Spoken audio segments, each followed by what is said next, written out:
प्रिय विद्यार्थियों, online class में आपका हार्दिक स्वागत है।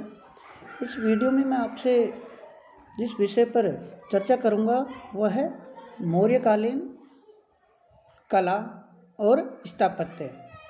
वैसे तो भारतीय कला का उद्गम जो माना जाता है वह सिंधु घाटी सभ्यता से, लेकिन भारत में कला का सुसंगठित व्यवस्थित जो विकास हमें दिखाई देता है वह है मौर्य काल से। इससे पहले भारत में कलात्मक दृष्टिकोण, भावना तथा हुनर अवश्य विद्यमान था, परंतु मौर्य युग से पहले कलात्मक अभिव्यक्ति में उत्पादन तथा राजकीय प्रश्रय एवं शांतिमय सुव्यवस्थित जन जीवन के अभाव में भारतीय कलाकारों को अपनी भावनाओं और अपनी कला को अभिव्यक्त करने का पर्याप्त अवसर नहीं मिला। कलात्मक अभिव्यक्ति के लिए अधिकांशतः लकड़ी, कच्ची ईंट, मिट्टी, हाथी दांत तथा धातु के साधन के रूप में काम आते थे और राजनीतिक अस्थिरता के कारण कला के विकास के लिए अनुकूल वातावरण भी नहीं बन पाया था।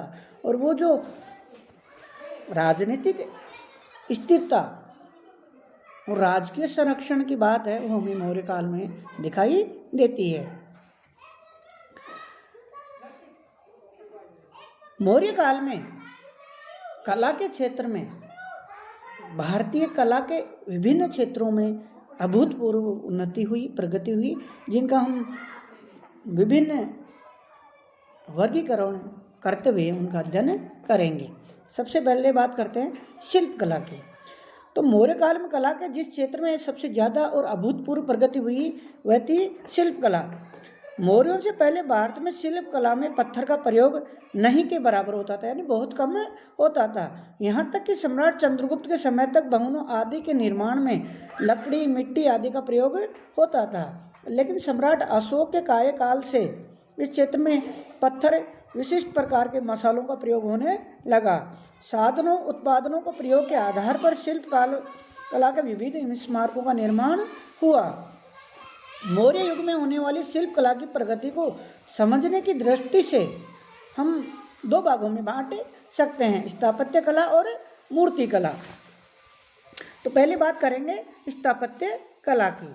स्थापत्य कला यानी भवन, राजप्रसाद, महल, दुर्ग जिनका निर्माण किया गया उसके संदर्भ में मौर्य युगीन स्थापत्य कला के स्मारक रूप में 4 रूपों में मिलते हैं: स्तंभ, स्तूप, भवन और गुहागृह यानी गुफा के संदर्भ में।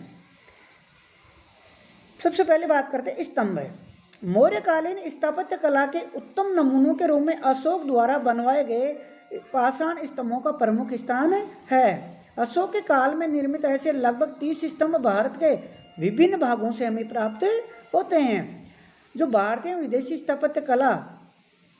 भारतीय स्थापत्य कला के सर्वोत्तम प्रतिनिधि माने जाते हैं।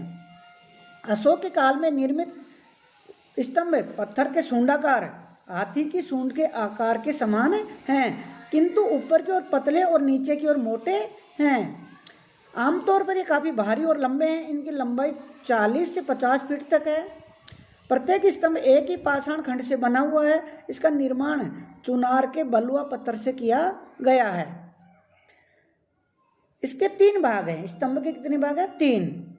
भूमि के अंदर गड़ा हुआ भाग, मध्य का लंबा दंडवत भाग और ऊपर की तरफ का शीर्ष भाग। कला विशेषज्ञों ने 3 भागों में अलग अलग विशेषताएं बताई है। स्तंभ के नीचे का भाग जो भूमि में गाड़ा जाता था उस पर मोर पक्षी की आकृतियां बनी हुई है, जो काफी सुंदर है, सजीव प्रतीत होती है। इसके आधार पर चंद्रगुप्त के पिता को मोर पालने वाला भी माना जाता है। स्तंभों के मध्य भाग जो सीधा और सूंडाकार है, जो एक विशाल बलुए लाल पत्थर से बने हुए हैं। इन स्तंभों पर विशेष प्रकार का लेप किया गया है, जिसकी चिकनाई, पॉलिश और चमक एक आश्चर्यचकित कर देने वाली दिखाई देती है। और उसका रहस्य क्या है, आज तक भी विद्वानों को पता नहीं चल पाया कि चिकनाई, उसकी पॉलिश, जो चमक है, उसका क्या रहस्य है। डॉक्टर स्मिथ ने लिखा कि कठोर पाषाण को चिकना करने की कला इस पूर्णता तक पहुंच गई थी कि यह कहा जा सकता है कि वर्तमान युग की कलात्मक शक्तियों के लिए ये एक खोई हुई कला ही है। वस्तुतः स्तंभ अपने निर्माता कलाकारों के चातुर्य और उच्च स्थापत्य ज्ञान को प्रकट करते हैं। इन स्तंभों का तीसरा भाग कला की दृष्टि से विशेष महत्व रखता है, जो सबसे ऊपरी भाग था। हर स्तंभ के ऊपरी भाग पर एक पत्थर के टुकड़े को हाथी, घोड़ा, सांड, सिंह के आकार में तराश कर लगाया गया है, किंतु किन्हीं स्तंभों पर पशुओं की आकृतियां चारों ओर बनी हुई है, उनके पीठ के पिछले हिस्से आपस में मिले हुए हैं। इस प्रकार का अंकन सारनाथ स्तंभ के शीर्ष भाग पर 4 सिंहों के रूप में किया गया है तथा मुजफ्फरपुर जिले में सलेमपुर नामक गांव में मिले स्तंभ शीर्ष पर 4 सांडों के रूप में किया गया है। समस्त स्तंभों के में सारनाथ का पाषाण स्तंभ सबसे अधिक सुंदर है। मार्शल महोदय इसे स्थापत्य कला का उत्कृष्ट नमूना मानते हैं। उसके ऊपर जो पशु बने हुए हैं उनके विषय में डॉक्टर स्मिथ का कहना है कि प्राचीन संसार में यह अद्वितीय है और शीर्ष भाग की इन पशु आकृतियों के नीचे महात्मा बुद्ध के धर्म चक्र परिवर्तन का आकृति चक्र भी खुदा हुआ हमें मिलता है, दिखाई देता है। इसके अलावा इसके पास सांड और घोड़े आदि भी उत्कीर्ण है। इसके नीचे आमतौर पर कमल को तराशा गया है। इस कमल की आकृति के आधार पर कुछ विद्वान मौर्य काल पर ईरानी प्रभाव को भी स्वीकार करते हैं। अब बात करते हैं दूसरे कला के रूप स्तूप की। जैसे कि आप देखते हैं कि अशोक के संदर्भ में हम बात करते हैं तो अशोक को स्वयं को अकेले को ये माना जाता है कि उसने लगभग 84,000 स्तूपों का निर्माण करवाया था। मौर्यकालीन स्थापत्य कला में स्तूपों का स्थान भी महत्वपूर्ण है। वैसे ही निर्माण की परंपरा मौर्य युग से पहले ही प्रचलित थी, यानी स्तूप पहले से ही बनाए जा रहे थे। अशोक के युग में स्तूपों को विशेष प्रोत्साहन मिला। स्तूप ईंटों या पत्थर के ऊंचे टीले से गुंबदाकार स्मारक हैं। किन्हीं किन्हीं स्तूपों के चारों ओर पत्थर ईंटों की कलात्मक खुदाई या ईंटों की जालीदार बाड़ भी लगाई गई है। इन स्तूपों का निर्माण बुद्ध अथवा बोधिसत्व के अवशेष रखने के लिए किया जाता था। बौद्ध अनुश्रुति के अनुसार अशोक ने लगभग, जैसे मैंने आपको बताया, 84,000 स्तूपों का निर्माण करवाया था। चीनी यात्री हेनशांग भी उनका जिक्र करता है। इन स्तूपों में मध्य भारत में भोपाल के निकट सांची का स्तूप सबसे अधिक प्रसिद्ध है। इसकी ऊंचाई 77.5 फुट तथा व्यास 12.5 फुट तथा इसके चारों ओर लगी बाड़ की ऊंचाई 11 फीट है। इस स्तूप का अशोक के बाद और विस्तार करवाया गया था। इस स्तूप की बाड़ और उसके तोरण द्वारों की कला बड़ी आकर्षक एवं सजीव है। तीसरा रूप है भवन। मौर्य काल के स्थापत्य स्मारकों में राजमहल या भवनों का भी महत्वपूर्ण स्थान है, विशिष्ट स्थान है। चंद्रगुप्त मौर्य के राजमहलों को देखकर मैगस्थनीज लिखता है कि चंद्रगुप्त के मौर्य के जो महल थे, भवन थे, वो ईरान के सूसा तथा एकबताना के भवनों से सजावट और कला में अधिक सुंदर हैं। चंद्रगुप्त मौर्य के समय भारत में भवनों और मकानों का निर्माण लकड़ी ईंटों से होता था, किंतु अशोक के समय इस क्षेत्र में एक महत्वपूर्ण परिवर्तन आया और पत्थर की सहायता से इनका निर्माण होने लगा। अशोक स्वयं भवन निर्माण स्थापत्य कला का शौकीन था। कश्मीर और श्रीनगर के नेपाल के ललितपट्टन नामक नगरों के निर्माण अशोक ने ही करवाया था। अशोक द्वारा बने पाटलिपुत्र राजमहल की कला और सुंदरता को देखकर गुप्त काल में भारत में यात्रा करने वाले फाहियान आश्चर्यचकित हो गया था और फाहियान लिखता है कि जो पाटलिपुत्र के महल थे वो शायद सामान्य मनुष्यों की देन नहीं है, उनकी कृति नहीं है, बल्कि इनको ईश्वर ने यानी भगवान ने ही बनाया था। ये देवताओं द्वारा बनाए गए थे, मानव के बस संभव नहीं था। गुफा यानी गुहा ग्रह। मौर्य युग में स्थापत्य कला के स्मारकों में गुफाओं का अपना अलग महत्व है। पर्वतों को कठोर चट्टानों को काट कर उन्हें निवास गृह, उपासना गृह, सभा भवनों का आकार दिया गया था। वस्तुतः स्थापत्य की शैली का भारत में प्रारंभ मौर्य युग से ही माना जाना चाहिए। मौर्य सम्राट अशोक ने और उसके पुत्र दशरथ ने ऐसे ही गुफाओं का निर्माण करवा के आजीविक संप्रदाय के अनुयायियों को दान में की थी। मौर्य युग में निर्मित ऐसे गुफागृह नागार्जुन और बाराबर की पहाड़ियों में हमें प्राप्त होते हैं। इन्हें देखकर लगता है कि स्थापत्य ज्ञान तथा कलाकारों की दूरदर्शिता, कलात्मकता और दक्षता का यह परिचय मिलता है। वस्तुतः यह गुहागृह उस युग के कलाकारों के परिश्रम, साधना, लगन और कला प्रेम के परिचायक हैं। विद्वानों का अनुमान है कि यही कला आगे चलकर अजंता और एलोरा की गुहा कला, इन गुफा कलाओं के रूप में हमें विकसित रूप में प्राप्त होती है। मूर्ति कला।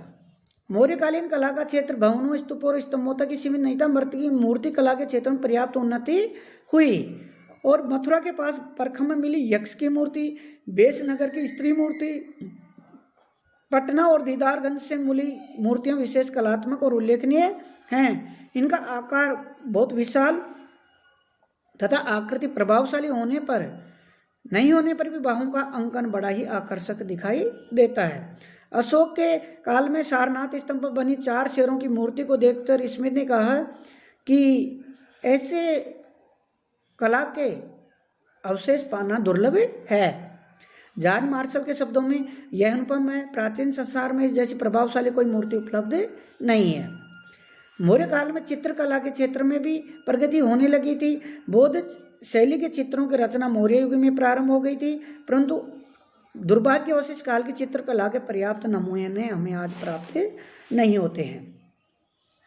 मौर्य काल की कला के इन उत्कृष्ट नमूनों को देखकर बहुत से विद्वानों को मान्यता है कि मौर्य कला अपने मूल में भारतीय नहीं है, बल्कि उस पर ईरानी कला का प्रभाव है। मौर्य कला पर विदेशी प्रभाव वाले विद्वानों में स्पूनर, मार्शल, निहार रंजन रे मुख्य हैं। स्पूनर ने तो यहाँ तक लिख दिया कि पाटलिपुत्र का राजभवन फारस के राजमहल का प्रतिरूप था।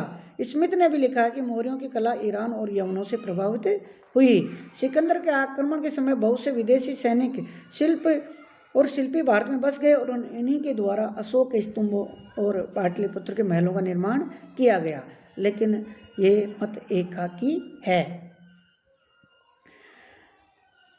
अरुण सेन ने मौर्य कला को पूर्णतः भारतीय बताया है। अरुण सेन के अनुसार मौर्य स्तंभों में कोई आधार नहीं है, जबकि फारसी स्तंभ का आधार होता है। इस प्रकार मौर्य स्तंभ का एक लंबा भाग गोलाकार व चमकदार पॉलिश वाला है, जबकि फारसी स्तंभों में चमकदार पॉलिश का अभाव है। अतः मौर्य कला को हम विदेशी प्रभाव को स्वीकार नहीं किया जा सकता। वस्तुतः मौर्य कला अपने शानदार और चिरस्मरणीय शिष्ट काल के दर्शन होते हैं। भारतीय कला के इतिहास का एक महत्वपूर्ण परिच्छेद है, किंतु कला, साहित्य, धर्म और समाज की दृष्टि और उन्नति तभी होती है जब राष्ट्र में शांति और सुव्यवस्था बनी रहे और सांस्कृतिक विकास के लिए शासक वर्ग और राज्य का संरक्षण प्राप्त होता रहे। मौर्य शासकों ने साम्राज्य की उन्नति के लिए ऐसा सब कुछ करने का प्रयत्न किया, परिणाम स्वरूप सांस्कृतिक विकास संभव हुआ। इस प्रकार हम कह सकते हैं कि मौर्य काल को दैदीप्य युग यूँ कहें, जो भारतीय इतिहास में स्वर्ण युग की में किसी प्रकार से कम नहीं है, तो कोई भी अतिशयोक्ति नहीं होगी। समस्त देश में शांति थी, व्यवस्था थी, समृद्धि थी, भौतिक समृद्धि थी और प्रशासनिक दृष्टि से भी एक विस्तृत भौगोलिक क्षेत्र पर शासन किया गया। उसको स्थायित्व था, केंद्रीकृत शासन व्यवस्था थी और अपराध न के बराबर होते थे और दंड व्यवस्था को भी अशोक ने और उदार बनाने का प्रयास किया और अपनी प्रजा को समस्त प्रकार से उसके कल्याण के लिए, उसके उत्थान के लिए उसने अपने राज्य के समस्त संसाधनों को जो एक तरह से झोंक दिया प्रजा हित में, प्रजा के कल्याण के लिए।